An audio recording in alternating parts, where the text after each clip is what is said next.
Hello दोस्तों, revision UPSC IAS में आपका स्वागत है। आप सबको पता है कि बहुत बड़ी बड़ी घटनाएं जो हैं दुनिया में हो रही हैं। देखो, विश्व स्तर की अगर हम बात करते हैं तो जो देश है ना वो पलटते पलटते रहते हैं। कभी ये जो इटली था, इटली चाइना के साथ था। किस चीज़ में साथ था? वो था बेल्ट एंड रोड इनिशिएटिव में।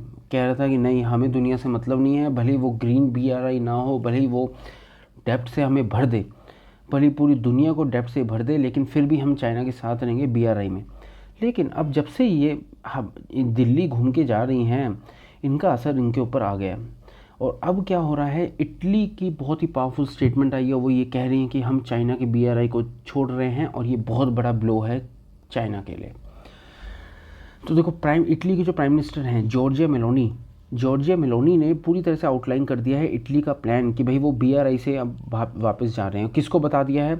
चाइना के जो प्रीमियर हैं ली कियांग को ये जो अभी G20 का समिट हुआ है इसमें, ठीक है, ली क्वेंग को इन्होंने बता दिया है, जॉर्जिया मेलोनी ने बता दिया है ली क्वेंग को कि भाई देखो, अब जो है हम आपसे हाथ जोड़ते हैं, अब हम आपके पास नहीं रह सकते, अब हम दूर हैं बेल्ट एंड रोड इनिशिएटिव से। ठीक है, तो इटली जो था दोस्तों, इकलौता G7 नेशन था जिसने BRI को साइन किया था। BRI क्या है? ऑब्वियसली बात है, सबको पता है कि ट्रेड और इंफ्रास्ट्रक्चर प्लान था जो कि पुराने सिल्क रोड के ऊपर मॉडल्ड था, है ना। तो ये प्राइम मिनिस्टर मेलोनी ने ये कम्युनिकेट अपनी इंटेंशन कर दी है कि अब जो है वो इस प्रोजेक्ट में इनके पार्ट नहीं हैं, ये जो इटली है ना। तो इटालियन पॉलिटिशियंस ने भी भाई देखो बहुत सारे, क्यों ऐसा करा, क्यों? जो इटली के पॉलिटिशियंस हैं उन्होंने बार बार क्वेश्चन रेस करे थे कि भाई आप BRI के एग्रीमेंट को क्यों साइन कर रहे हो, जो कि पिछला जो एडमिनिस्ट्रेशन था 2019 में इन्होंने ज्वाइन किया था। और इसकी वजह से ना बहुत सारा फ्रिक्शन हमेशा इनके बीच रहा है, इटली और वेस्टर्न एलाइज के बीच में रहा है कि भाई वो कहते हैं कि भाई आप तो कोशिश कर रहे हो चाइना का इन्फ्लुएंस और बढ़ा रहे हो, है ना। इसलिए जो थे वहाँ का पॉलिटिशियंस थे वो भी इस चीज़ के फेवर में नहीं थे। तो इटालियंस ने चाइना को ये कहा था कि भाई इनका जो डिसीजन है, छोड़ने का डिसीजन है, तो चाइना ने देखो इटली से पूछा आप क्यों छोड़ रहे हो, मत छोड़ो, है ना। तो इटली ने कहा है कि भाई देखो ऐसा है, हमारा डिसीजन हमारा है, हमारे ऊपर US ने डिक्टेट नहीं करा है, ठीक है। ये इटली के न्यूज़पेपर्स में दोस्तों भर भर के चीज़ें आई हैं। तो इटली के पास जो है नेक्स्ट अगले साल की G7 प्रेसिडेंसी आने वाली है ना। अब चूंकि अगले साल G7 की प्रेसिडेंसी आने वाली है, तो इटली नहीं चाहता है कि भाई कहीं ऐसा ना हो जाए कि चाइना का जो उनको लिंक है उनको वहाँ पे शर्मिंदा फेस करना पड़े। तो इसलिए भाई अगला G7 होने से पहले इटली जो है इसको छोड़ देना चाहता है।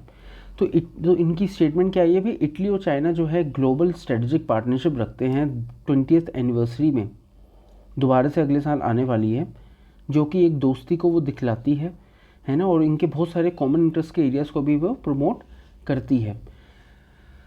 तो ये बहुत ही अच्छी बात है। देखो भाई, धीरे धीरे दुनिया जाग रही है। भारत तो शुरू से जागा हुआ था। भारत ने शुरू से बेल्ट एंड रोड इनिशिएटिव के लिए कहा है कि भाई आप जो है ये जो कर रहे हो ये दुनिया के हित में नहीं है, और आप ऐसा करके लोगों को आप उल्लू बना रहे हो। बेसिकली आप उनको डेप्ट ट्रैप में आप फंसा रहे हो। लेकिन बहुत सारे देश थे, इसमें पाकिस्तान भी आता है, वो नहीं माने, नहीं समझे। अब धीरे धीरे सब जाग रहे हैं, और उसका एक छोटा सा उदाहरण ये जो है इटली है, जो कि अब इसको BRI को छोड़ रहा है। और छोड़ के कहाँ आएगा? ऑब्वियसली बात है, जहाँ भारत ने इनिशिएटिव लिए हैं वहाँ पे आएगा। ठीक है, चलो आप इसी तरह से हम बाकी टॉपिक्स भी देखते हैं, धीरे धीरे देखते रहेंगे, अच्छी चीज़ देखते हैं। आप मन लगा के पढ़ते रहो, कोई टेंशन नहीं। नमस्ते, टाटा, बाय बाय।